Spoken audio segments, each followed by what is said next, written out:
পহেলা বৈশাখ ঘিরে রাজধানীর পল্টন ময়দানে আয়োজন করা হয় বৈশাখী ক্রীড়া উৎসব। সেখানে ঐতিহ্যবাহী হারিয়ে যাওয়া খেলাগুলোকে নতুন প্রজন্মের সামনে তুলে ধরা হয়।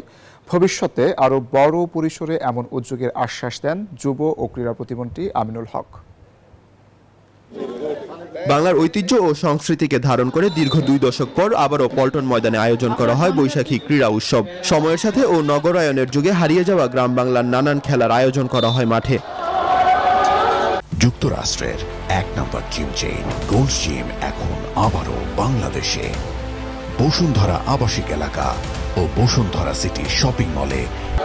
ভবিষ্যতে দেশে একসাথে আরো বড় পরিসরে বৈশাখী ক্রীড়া উৎসবের আয়োজন করা হবে বলে জানান যুব ও ক্রীড়া প্রতিমন্ত্রী আমিনুল হক। আমরা সারা বাংলাদেশের প্রত্যেকটি জেলায় আগামী বৈশাখে ইনশাআল্লাহ এই ধরনের গ্রামীণ খেলাধুলা উদযাপন করব ইনশাআল্লাহ। এই বাংলা নববর্ষের মাধ্যমে আমি বিশ্বাস করি আমাদের যে দেশপ্রেম সেটাকে আপনারা সবাই ধারণ করবেন। কালের গর্ভে হারিয়ে যাওয়া খেলাকে পুনরায় প্রতিষ্ঠা করা এবং মাদকমুক্ত দেশ গড়ার লক্ষ্যে কাজ করা হচ্ছে বলে জানান ওয়ার্ল্ড আর্চারি এশিয়ার সভাপতি কাজী রাজিবউদ্দিন আহমেদ চপল।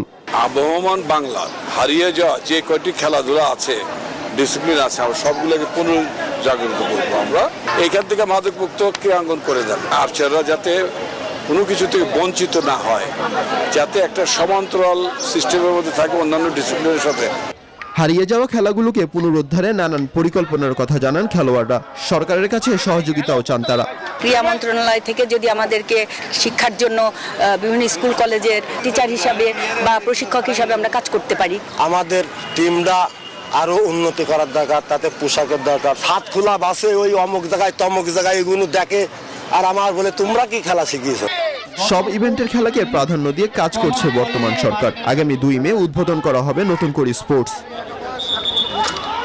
মাহাদি হাসান, নিউজ 24, ঢাকা।